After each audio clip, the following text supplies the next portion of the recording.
ఒక మహిళ ఒక అబ్బాయి దగ్గర నుంచి హగ్ ఇచ్చినందుకు 3,73,000 రూపాయలను వసూలు చేసింది.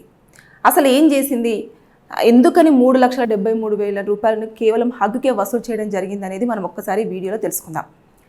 చైనాలో ఒక అమ్మాయి తనకు ఇక ఎలాగైనా సరే పెళ్లి చేయాలి అని చెప్పేసి ఇంట్లో నిశ్చయించడంతో తన ప్రొఫైల్ని తీసుకెళ్ళి ఒక మ్యాట్రిమోనీ సైట్లో పెట్టడం జరిగింది. పెట్టిన కొన్ని రోజుల్లోనే ఆవిడ ప్రొఫైల్కి తగ్గట్టుగా ఒక ప్రొఫైల్ కూడా రావడం జరిగింది. మాకు మీ అమ్మాయి అంటే ఇష్టం, మేము పెళ్లి చేసుకోవాలనుకుంటున్నాము అని చెప్పేసి చెప్పడంతో పెద్దలు ఇద్దరు కూడా ఇద్దరి అబ్బాయి తరపున వాళ్ళు మాట్లాడుకోవడం జరిగింది. మాట్లాడుకున్న తర్వాత అన్నీ అనుకూలంగా ఉన్నాయి, అన్నీ బాగా ఉన్నాయి అని చెప్పేసి వారికి నిశ్చితార్థం అంటే ఎంగేజ్మెంట్ కూడా చేయడం జరిగింది.